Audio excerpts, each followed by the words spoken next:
अथ कुजग्रह अष्टोत्तरशतनामवळि। ॐ महीसुताय नमः। ॐ महाभागाय नमः। ॐ मङ्गलाय नमः। ॐ मङ्गलप्रदाय नमः। ॐ महावीराय नमः। ॐ महाशूराय नमः। ॐ महाबलपराक्रमाय नमः। ॐ महारौद्राय नमः।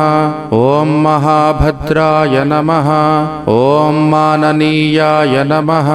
ॐ दयाकराय नमः। ॐ मानदाय नमः। ॐ अमर्षणाय नमः। ॐ क्रूराय नमः। ॐ तापपापविवर्जिताय नमः। ॐ सुप्रतीपाय नमः। ॐ सुताम्राक्षाय नमः। ॐ सुब्रह्मण्याय नमः। ॐ सुखप्रदाय नमः। ॐ वक्रस्तम्भादिगमनाय नमः। ॐ वरेण्याय नमः। ॐ वरदाय नमः। ॐ सुखिने नमः।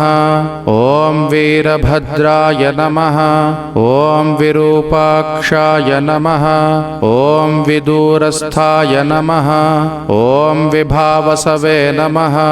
ॐ नक्षत्रचक्रसञ्चारिणे नमः। ॐ क्षत्रपाय नमः। ॐ क्षात्रवर्जिताय नमः। ॐ क्षयवृद्धिविनिर्मुक्ताय नमः। ॐ क्षमायुक्ताय नमः। ॐ विचक्षणाय नमः। ॐ चक्षुर्गोचराय नमः। ॐ शुभलक्षणाय नमः। ॐ वीतरागाय नमः। ॐ वीतभयाय नमः। ॐ विज्वराय नमः। ॐ विश्वकारणाय नमः। ॐ नक्षत्रराशिसञ्चाराय नमः। ॐ नानाभयनिकृन्तनाय नमः। ॐ कमनीयाय नमः। ॐ दयासाराय नमः। ॐ कनत्कनभूषणाय नमः। ॐ भयघ्नाय नमः।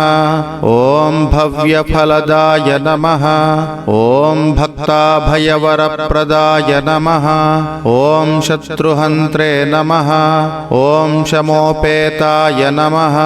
ॐ शरणागतपोषकाय नमः। ॐ साहसिने नमः। ॐ सद्गुणाय नमः। ॐ अध्यक्षाय नमः। ॐ साधवे नमः। ॐ समरदुर्जयाय नमः। ॐ दुष्टदूराय नमः। ॐ शिष्टपूज्याय नमः। ॐ सर्वकष्टनिवारकाय नमः। ॐ दुश्चेष्टवारकाय नमः। ॐ दुःखभञ्जनाय नमः। ॐ दुर्धराय नमः। ॐ हरये नमः। ॐ दुःस्वप्नहन्त्रे नमः। ॐ दुर्धर्षाय नमः। ॐ दुष्टगर्वविमोचकाय नमः। ॐ भरद्वाजकुलोद्भूताय नमः। ॐ भूसुताय नमः। ॐ भव्यभूषणाय नमः। ॐ रक्ताम्बराय नमः। ॐ रक्तवपुषे नमः।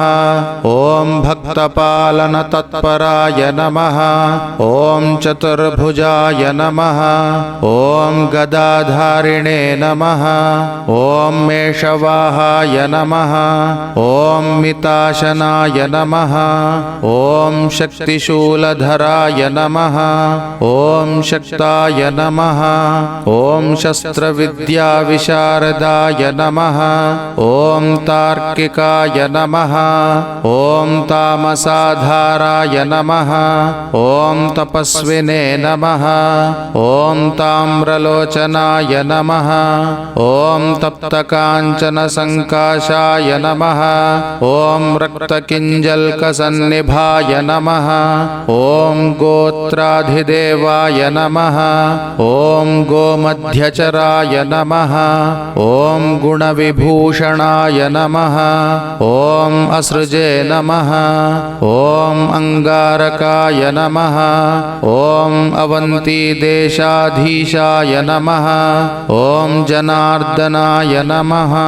ॐ सूर्ययाम्यप्रदेशस्थाय नमः। ॐ यौवनाय नमः। ॐ याम्यदिङ्मुखाय नमः। ॐ त्रिकोणमण्डलगताय नमः। ॐ त्रिदशाधिपसन्नुताय नमः। ॐ शुचये नमः। ॐ शुचिकराय नमः। ॐ शूराय नमः। ॐ शुचिवश्याय नमः। ॐ शुभावहाय नमः। ॐ मेषवृश्चिकराशीशाय नमः। ॐ मेधाविने नमः। ॐ मितभाषणाय नमः। ॐ सुखप्रदाय नमः। ॐ सुरूपाक्षाय नमः। ॐ सर्वाभीष्टफलप्रदाय नमः। इति कुजग्रह अष्टोत्तरशतनामवलिः सम्पूर्णम्।